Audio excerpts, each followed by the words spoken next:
Is augmented reality and mixed reality about to take over the world? Today, we'll be diving in this video to see if that's actually true. So without further ado, let's go ahead and just dive right in. All right, first up, we have this video right here. This is showcased by a really popular kind of tech enthusiast, and he basically was showing here this demonstration of a controller and headset and a phone. So this is the XReal Glasses, and we've talked about this specific pair of glasses, even the NReal that predated these glasses as well on the channel.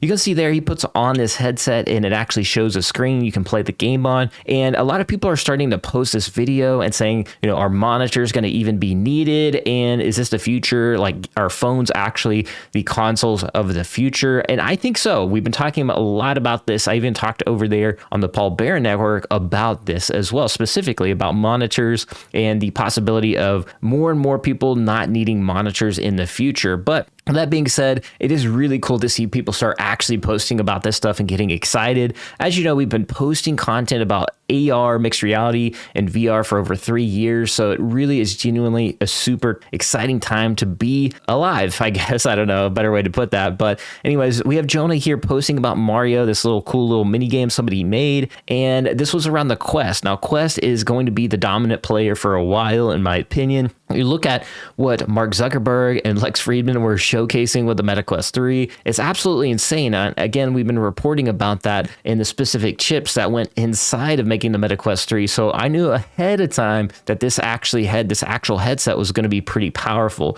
But people are just playing around with this stuff. This is just the beginning, the very tip of the iceberg, in my opinion, of where things are going.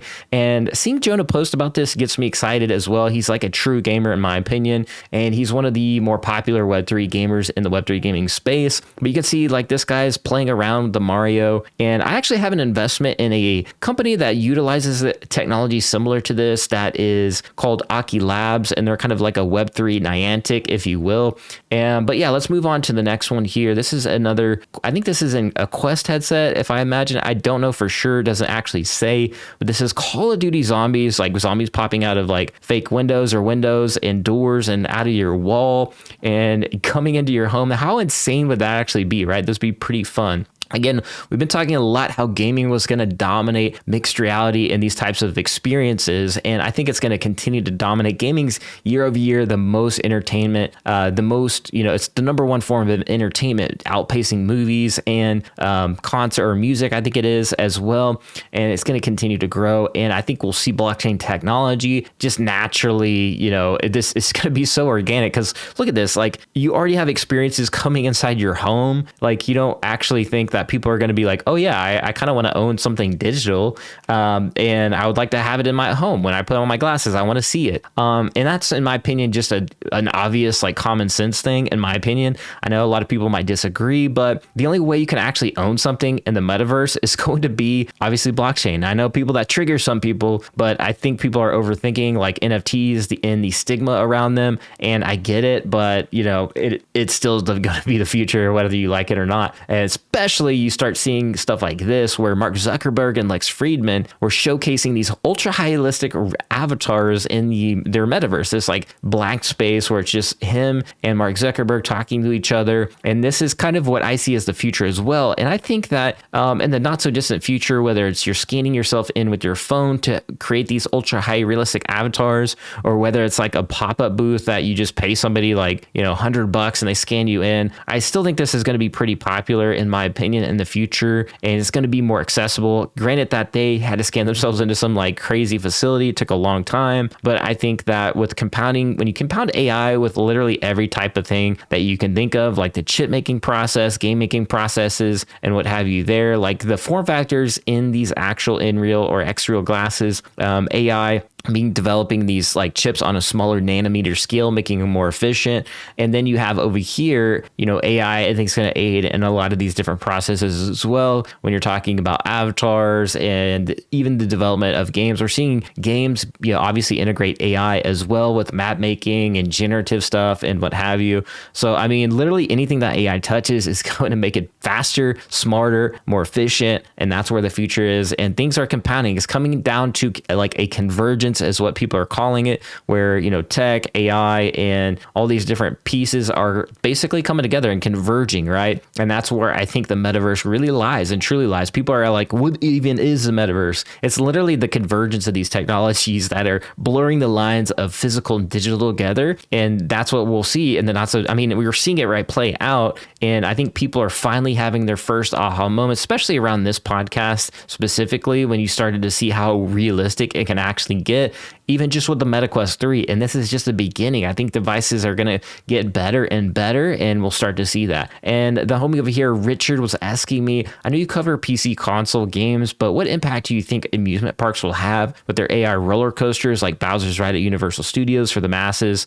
This was a pretty cool video, and this was like a AR ride or a mixed reality ride where you can go through this roller coaster or this experience and ride. And, I think you put actual glasses on. Now, I've been in a lot of amusement parks and been in kind of these AR, you put on glasses and it looks like the thing is coming out of the screen.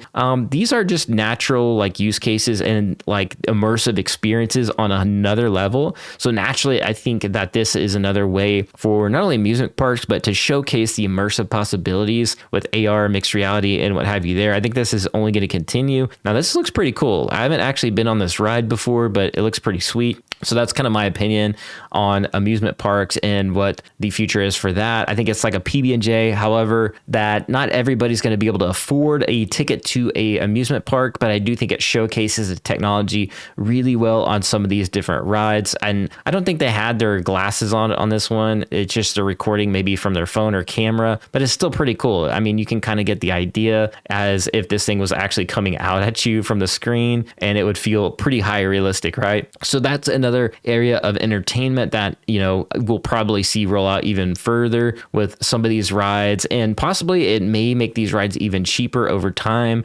That's been an area I think a lot of amusement parks have struggled in is, the cost to build these types of rides, roller coasters in specific. I mean, roller coasters can have these cool experiences too, but just to develop one roller coaster, I think there was a study on it, and it's multi-millions of dollars just to, basically figure out if the roller coaster is even possible to even build in the first place, because there's all these physics and the construction, and there's an actual this whole science that goes behind building a simple roller coaster. But I think that makes this process cheaper. I just wanted to point that out because somebody on X over there asked me about it, and I just wanted to answer that question here in this video. As well as we have some really kind of revealing news here too, is Google Glass code is discovered on Android. You can read about that in my newsletter, the Metaverse Barons. Now, I just dropped my very first newsletter over there, and you can sign up for free, and you can also upgrade to the paid. Now, I don't have any paid content just now, but you can sign up for that in the future. If you want to just support the content, the channel, and the newsletter, I did create that for you guys, so you can see some of the most up-to-date information around Web3, around gaming news, and around Metaverse. We'll be talking about all these great topics, and all the alpha delivers straight to your inbox and what have you there. And I'll be over here on the POG podcast. POG Digital is doing a Twitter space or X space around their, the convergence basically of physical and digital collectibles, and it's going to be pretty sweet. The founder of Pudgy Penguins, or the owner of Pudgy Penguins, Luca Netz, is going to be on the panel as well, and it'll be joined by me and a few other speakers and what have you there. So that's going to be really cool. You definitely want to check that out, and so you can just subscribe to my newsletter for free, and the link is going to be inside that newsletter for you right there. That's all I really got for at least the AR side.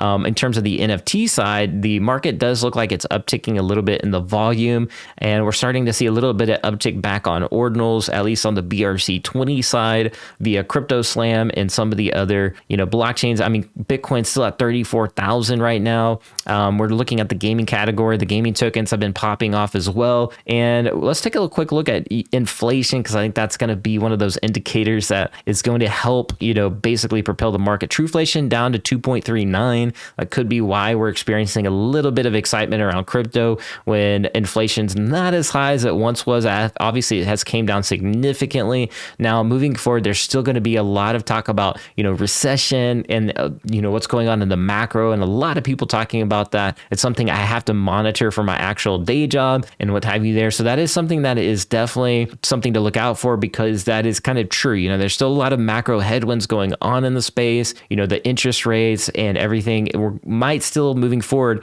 next year start feeling the pinch on the economy and the prices starting to slowly go up on goods and services. As you can see, food and beverages have kind of gone up a little bit there, but you look at these individual markets by one. Now they're pretty low right now, but we could see some spikes in the not so distant future. Again, we're starting to move in kind of that election cycle, so it's going to be like, how much can they kind of keep this down until that election's over, or will we see it, bubble up before the election? So time will kind of tell. Bitcoin has been performing quite well in the market lately, as you know, with the ETFs coming around the corner, and that's something I've been really excited about, because I think long term that's going to be a huge impact on the crypto space and really legitimize the entire crypto space. When Bitcoin is doing really, really well, then the rest of the market is typically doing pretty well as well. And these ETFs, I think long term, are going to be able to have people's investments in like 401ks, for example, have a sliver of a portfolio that's going to be like a spot Bitcoin ETF rolled up into their 401k without them even knowing, right? It's just going to be in their 401k, whether it's managed by somebody else or managed by, whatever, right? So I think this could have a tremendous impact when you think about the scale of that, especially if you compound that over the coming years, and you start looking at these other opportunities in the space, like gaming specifically, and you starting to see a lot of these tokens really start to pop off, even in just the tip of the iceberg moment right here, that we're just seeing these mini little bull runs and things like that. So again, I think this bodes well for the future of literally augmented reality, mixed reality, and people, like I said, bringing it back full circle. The only way you can own these, assets in the metaverse, truly own them with your, it's your property, is blockchain. So I think that's where everything comes full circle. And some of these blockchain ecosystems, how you might have the opportunity to front run these opportunities if you know the future. And that's what it's all about here on the channel, is getting in front of these opportunities way earlier than the mainstream crowds. So if you like that, then you can subscribe and hit that notification bell so you don't miss this type of alpha ever again on the channel. But that's all I got for this one. I know I went on, but got really excited seeing a lot of gamers start posting this content again. And yeah, let's go ahead and start posting more of this content. If you like it, just comment down below if you like this content, and I'll see you guys in the next one. Peace.